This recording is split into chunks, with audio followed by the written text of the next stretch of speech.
I'm Seema Rao, Deputy Director and Chief Experience Officer of the Akron Art Museum, and I'm joined by Terence Hammonds, Printmaker. So, Terrance, we have been emailing, and I've always wondered: so your name has no capitals in it? When I see it in print, it has no capitals.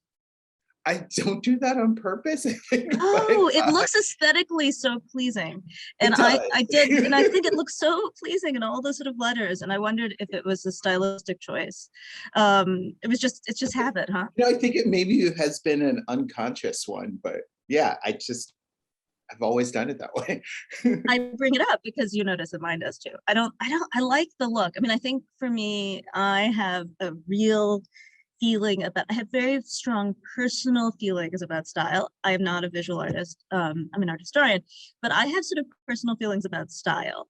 Did you grow into like a personal style? How did you come up with, because if I walk into any gallery, and we've talked about how I've seen a lot of your work in Cincinnati, where you're from, and we can talk about that in a second, because we really like to support Ohio artists.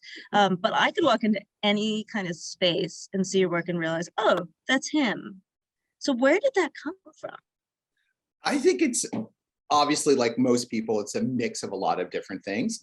I think it has a lot to do with growing up in Cincinnati, Ohio, and over the Rhine, which has a large historic district.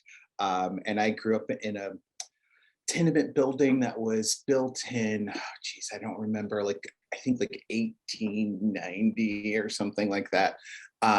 So I've always been surrounded by this sort of Victorian ornament and design, and infusing that with punk rock and popular culture. And yeah, if I had to decide what your style was, if I had to come up with words with it, I think Victorian punk rock would be it. It's like if a Victorian person made a zine. That's what your aesthetic is to me. I like that. Yes, and they were concerned with people's liberation. yeah. There's sort of a suffragette, right? Those suffragette Oh, absolutely. Yeah. I think the work is informed by all of those sort of protest movements, from the work of Emory Douglas for the Black Panthers, as well as all the propaganda for gay liberation and women's rights. All of that stuff just, I feel like, is part of that soup that makes the work that I make now. It does make me wonder. So now printmaking is, in many ways, has a long history of political, right? Handbills, right? From the beginning of print, people were using it to make pamphlets to change the world. So Absolutely. did you come to printmaking and want to change the world? Did you want to change the world when you came to printmaking, or they kind of just were like this? I feel like they kind of were just like this.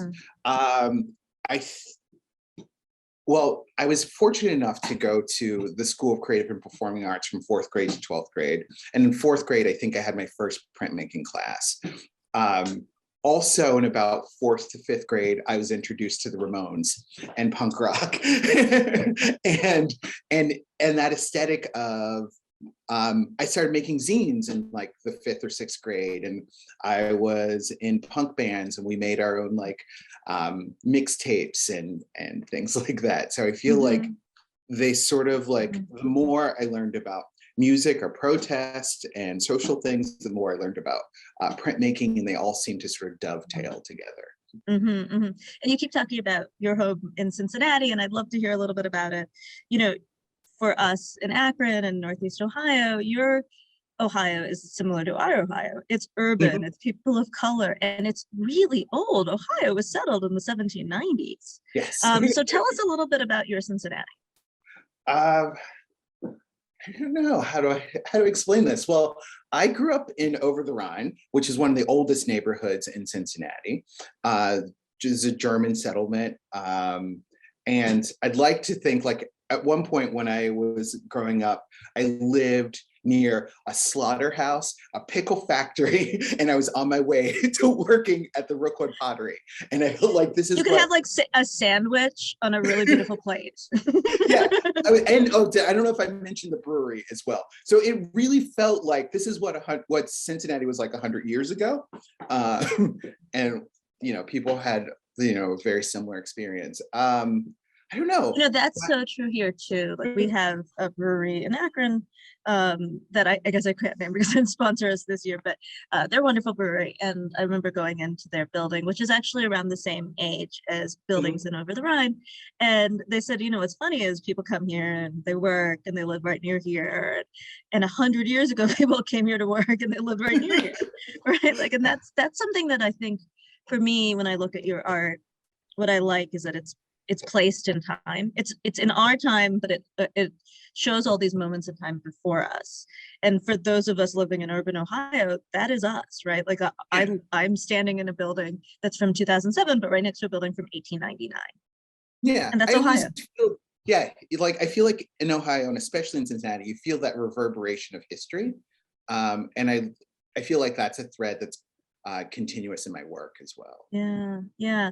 So we're talking about history. I think I also thought about, and sort of shocks me about your work, is that it's all hand done, and it makes me think about the word computer. So a computer is a thing that I'm looking at right now, and you're looking at as well. But a computer used to be a person who was often a woman who computed things, right? And like that, there's this thing that we sort of imagine everything is digital and everything is made by a machine, but oftentimes people do those things first. And you're doing printing in a way that's really the predecessor to a lot of digital printing of, like, we have the wallpaper in our things, and people are sort of astonished by it. So can you tell us how it was made? Because we imagine that we buy wallpaper, another big box store that I won't name, but that's been commercially printed. So tell us about it.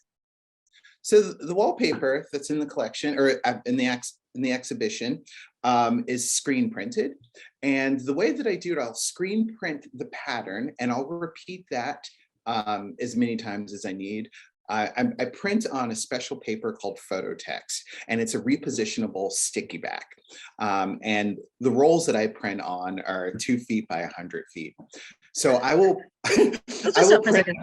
Just everybody in their like lives should just imagine this right now. You in your basement with 2 feet by 100 feet of, it's on a roll, which is sticky paper, basically. Yes, yeah, it's basically a large sticker, and I'll print the pattern, and I'll attach one end of the roll to one end of the table, and as I print it, I'll roll it up on the other end of the table. It's a funny setup because I will also have fans going, drying as I'm printing. There's like an evil genius sort of vibe in your basement. Not evil, but like genius. There's certain, maybe we'll say like, nutty professor. How about that? Honestly, I think a lot about like punk rock and bands that are, and the things that happen in suburban basements. And I feel like it makes sense that this work is happening in my basement, in my garage. And just for everybody, screen printing, what does that mean? Screen printing, it's well, it's kind of a misnomer because the screens are actually not silk at all. They're silk screening is what you might call it. Yeah, silk screening is what we would call it. But it's taking a piece of fabric that I'm coating with a light sensitive polymer, and then I'm exposing an image, a film positive, and where my black lines are in my film positive, those will be blocked by the UV rays, and when I'm exposing the screen, and everything that is black will wash out with water. And so it's a photographic process. It's a photographic process. It's funny. It's like, just like we were talking about digital, it's a previous photographic process, because now we photograph without a film, but it's a film. A lot of the stuff I do, I think about, like, it was all radical when it was first invented, and there's all technological like advances, but after a while, there's another one on top of it. That's right. Another artist who's in the show, Mark Howard, he's like a decade. We're both the same age, so he's a decade older than us. And he was saying when he was in art school at Cleveland Institute of Art, he wanted to do screen printing, and they said, "Oh, that's not an art." Oh yeah. It's just, that's not an art, it's just commercial. And to go back to your Yeah, like punk rock, that's what people use for t-shirts and posters. Like if you used absolutely. to go to shows, they'd be screen printed posters often. Absolutely. Mhm. And that's how I learned. It was, for me, it was like the printing process of the people. And like, Mm, I always think of like painting as like art with a capital A. And like yeah. printmaking to me was sort of like, it was labor. So it was working Mhm, class. And it mhm. really reverberated with the things that I was trying to talk about in the work. So And it this sort just of made sense layering for is awesome, this intellectual layering, because I have to say, it makes me think of, I've had this moment where, like anybody who's in a museum role, our whole desire is that people experience these things. We want to put up things, we want to make experiences that people feel good about and experience. And so I, of course, then like creeps, we watch people experiencing them. And so we're often, my colleague Gina, who worked on the show with me and I, often are like in the gallery, sort of walking by and then looking over and like, oh, they're looking at it. And the thing I've noticed with your work is that a lot of people are, first, they look at your wallpaper particularly, because it's so huge, right? It's we say Mhm. it's 2.5 times our 6'5" photographer. So it's like over 20 feet. And that they look and they first really it's appealing. It's visually very appealing. But then it's layered both color wise, but intellectually. So the first thing they do is look at the pattern, I think. Like a lot of Mhm. people are like, oh, where's this pattern? Oh, there's a lot of pattern in this room. I see it looks like such and such. But then they look closely at because you have sort of a broad pattern and then some figures in the middle. So Absolutely. where did all those things come from? Okay, so the pattern is based on a pattern from the plantation where Gone with the Wind was filmed, which was also featured in a musical video when I was in college for a musician, Mystical. The song was called Shake It Fast, but watch yourself. But You're so lucky I'm not about to sing that because I couldn't. yeah, I was so close, so close.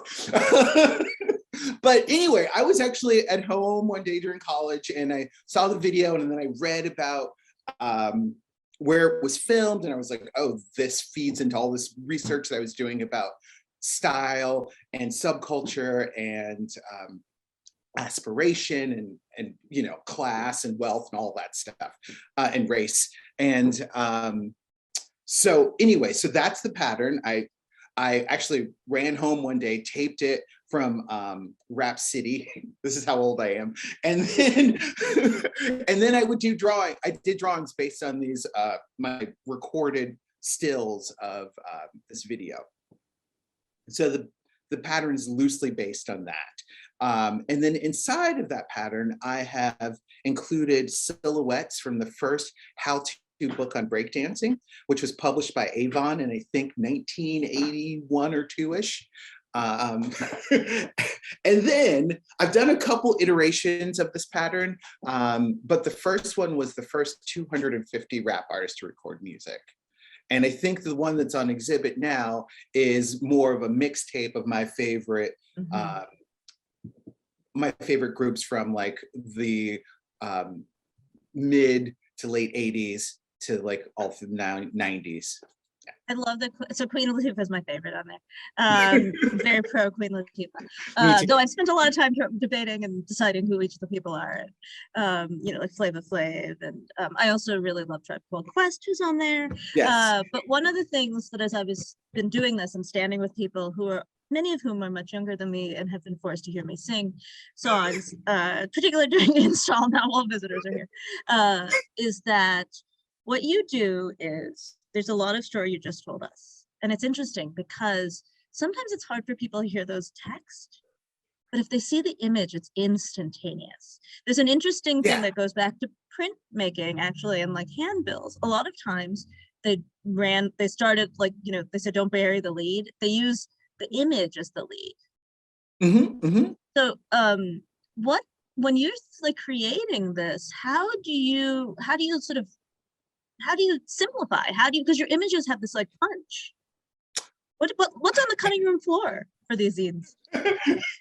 Well, I think it's trash, but like the things that are like, but like, I don't know. I think it's part of the process that Yeah. like it's sort of the fat rises to the top or whatever. Yeah. Yeah. So, and yeah, I think it's even more apparent in the two prints that we have in the show. For Northeast Ohioans, one of them is Jesse Owens, a famous Olympian from Northeast Ohio, who's beside the moon, or is with the moon, I should say, in composition. And there's really only two things there for your eye to look at. Did you did you have a story that you were trying to tell with that? Yeah, so I've been working with that sort of figure and celestial planet motif for a long time. And it first started as sort of an homage to The Little Prince, which is one of my favorite books as a child. And also just a weird story, and then it is weird now that you say it, but if I hadn't thought of it, I think for a lot of people, what's nice about it is that we just think it's great. It's one of those things, like if you told an adult, you'd be like, what? But as a kid, you're like, magic. Yeah, yes. And so to me, it was sort of like a way of embodying potential, promise, and again goes back to aspirations. And I mean, there's a lot of things in that. When I was making that work, I was also being inundated with images of, I think culturally we all were, with images of brown bodies being tortured or abused in some way by the hands of people that were supposed to protect them. And I also have small children. This is all part of the soup. So it was really important for me to no longer perpetuate those things, but also make uplifting, nuanced images of Black joy and Black life, or even the struggle for equality, but making those in an uplifting way, if that makes sense. It's sort of a quiet monument, I think, to Jesse Owens, that one. I walk by it very often. And particularly in the morning, I get here early, and I'm usually they turn on the lights for me so I can walk through the galleries and check everything. And I think about it, that one of the things that really resonates with me about that work is that Jesse Owens had a lot of challenges in his life. A lot of challenges that really any Black Ohioan probably feels, right? That we're a very segregated state. There's a lot of strife. There's a lot of times where the boundaries are not legal, but totally there. And yet that work feels like it's like it could almost be something you see on a stamp or on something that is celebrating him, like a literal monument or, a coin or something. Yeah. And I like to say that I make monuments to social transgression. And I think that and a part of it was sort of like even trying to sort of deify these heroes. Yes, that's the word I was looking for. That's exactly right. And I think it's interesting. In the work even behind you, and you have I've seen a lot of works that you have that seem like the people holding protest posters. It's like you're standing up for these voices that we haven't heard of. Yeah, yes, but I also... Not Jesse Owens. I think every Northeast Ohioan's heard of it, but you know what I mean. But, the truth is when I'm looking, I use only appropriated imagery. And what I'm looking for is like people who've made signs and have decided to take a stand on something. And I look for signs that are handwritten, that that looks like the person, this is what they are broadcasting to the world. And this is a thing that they wanted to change. And so I want to sort of embody my work with that purpose and elevate that moment where actually, for lack of a better word, actually giving a damn and doing something about it. And I want to celebrate that moment. And I love that you do it in an accessible way. When Judah and I looked at your work and we sort of thought about it, one thing that we loved is that anybody can make a sign and protest. Any human can do it. Yes. Anybody could silkscreen, maybe not with the photo process, but you can certainly do it with like Fresco or paper or something. Right, like anybody could do it. But then you bring us there, and then you keep us going with all these layers. And so you kind of like, I don't want to say you like not trick us, like you almost like It's like what's the trompe word I l'oeil. want? Huh? Trompe l'oeil. Trompe Uh, l'oeil, tr- like you yeah. surprise us. That's the word I want. You surprise us into wanting to know more. All right. And I love that about the work. It's what's like the next kind of stuff that you're working on? Well, I am printing on some ceramics right now. So I have some sort of 3D thing right here. So I can actually show you. So tell us what you mean. This is I'm in our art studio right now. But Yeah, when you that's okay. print on 3D, that seems hard. Yeah. Actually, here's a piece that I've printed. Oh, So basically, I don't know if you can see it, I but love this basically, figure who's going like this. This is how I stand a lot of times. yeah, me too, actually. So what I do, actually, I happen to have some right here in my very messy studio.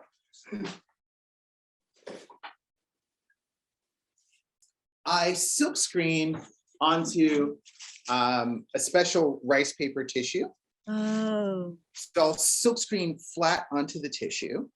And then once the image is printed with a little bit of moisture, now my ceramic piece will have not been fired, but it'll be leather hard or bone dry. and just so that everyone understands, the problem with ceramics is if there's water that is still in there, basically hasn't evaporated, it will pop. It'll break. Oh in the yes, kiln. yes. So So that's why it's leather hard. That means that all the hard. water has evaporated. Most of the water, actually. Yes, most of sorry. the water has evaporated, but it hasn't been fired. So it Right. still has some moisture. If you added water, you could turn it right back into That's clay. true. That's true. So, but what I will do is I'll take the printed image and wrap it around the vessel. And then I'll use a little bit of water, so a moist sponge, and press the image into the leather hard clay, and then that will transfer the image. And then I'll peel it off, and then we have the image printed on the vessel. That's amazing. I don't have any mugs here, but a lot of commercial processes have a different kind of decal that sounds like a lot easier. And so it's not commercially printed, like you have a commercially printed mug with, Akron Art Museum on it. That's done basically in a way that doesn't require as much human labor. And your process requires more human labor, but also sounds like it could go awry. Yes. Often. I often will break the piece in my hands. Leather hard ceramics are very fragile. Very fragile. So, and I am pressing the image into the clay gently, but there's a little bit of pressure. So there's a very good chance of splitting it. I've done some programs where I'm working with teens and I'm teaching this process.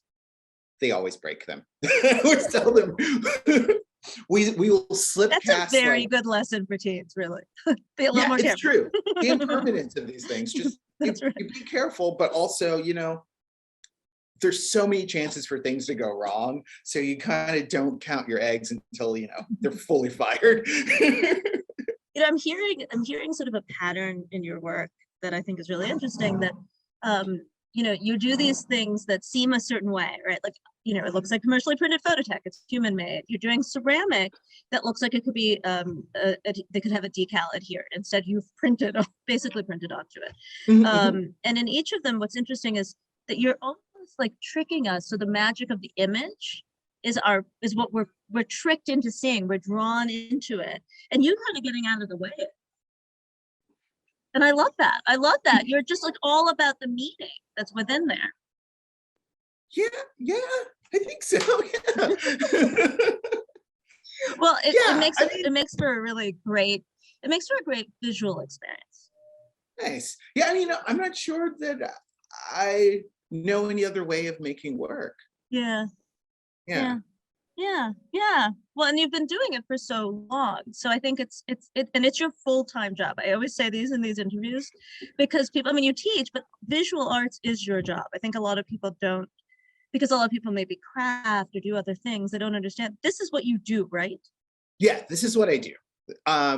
even with teaching, I'm teaching about visual language and printmaking and producing your own work. So yeah, it all has to do with art. I love that. I love that. What a great way to end this conversation. It all has to do with art. It's all With our punk rock Victorian here. So thank you very much for being here, Terrance. Thank you so much for inviting me.